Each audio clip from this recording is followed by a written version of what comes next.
Hi, this is Love Coach Lynn, and I thought I would expand a little bit on the 5 dating mistakes in my blog to try to bring them to life for you.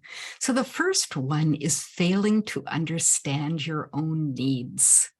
This is what I've noticed quite often in working with clients is when they first come to work with me, I ask them about what they're looking for, and they go, I don't know. I just know I'll recognize it when I see it.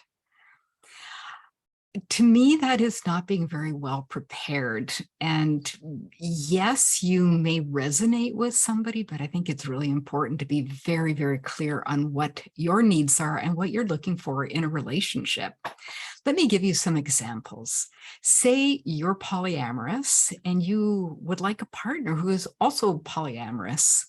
If you're polyamorous and you meet somebody who is really, really attractive and you're drawn to them, but they are strictly into monogamy, that could be a tricky situation. I mean, it's not impossible to work out, but you want to be clear. Same with having children. If you know that you would like to start a family, say within the next couple of years or next 5 years, it's going to be important for you to be clear with your dating partners about that, because if you find somebody, you spend time with them, you really enjoy their company, but they are not interested in having kids, this is one of those things that could be a deal breaker. So I believe the more you're clear on what you want and need and your vision for life, the more likely you're going to find somebody who's a good match for you instead of both of you being in the dark and hoping for the best. So the second one is overlooking the red flags.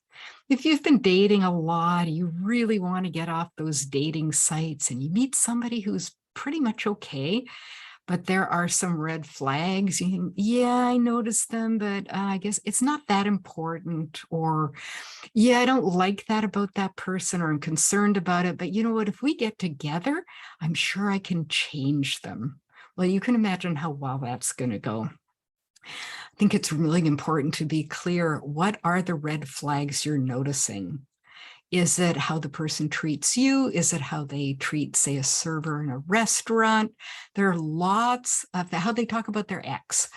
All these things, when you're dating, you have to keep your ears and eyes open and be scanning for evidence all the time about whether you and your date have potential to move forward.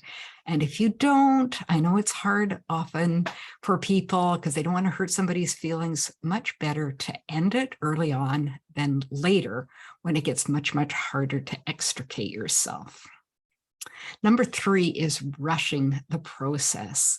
We're so used these days to having everything happen right away. Send a text, we want a response right away. We send an email, we want a response, ideally within 24 hours.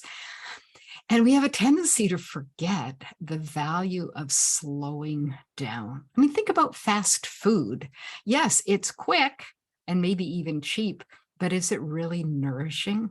Where if you slow down and cook something from scratch, makes you enjoy it all the more. Well, especially if somebody else is cooking for you, right? But yes, rushing the process is problematic because you don't have time to pay attention to what's going on for you internally and maybe to those red flags I just talked about. So slowing things down will pay off in the end. Fourth dating mistake to avoid is focusing too much on the checklist. Now, what I would say about that is if your checklist is, oh, the person has to be this height and have eyes of this color, like those sorts of things, really, at the end of the day, those things are not going to matter that much, probably, if you're looking for a meaningful relationship. The checklist that I think is worth paying attention to is just figuring out what are your non-negotiables? What do you absolutely want in a partner? I talked about earlier, polyamorous or monogamous. They want a family or they don't want a family. Things like, would you date a smoker? Are you a smoker? And do you want to meet somebody who's okay with that? What about drugs? How do you feel about that?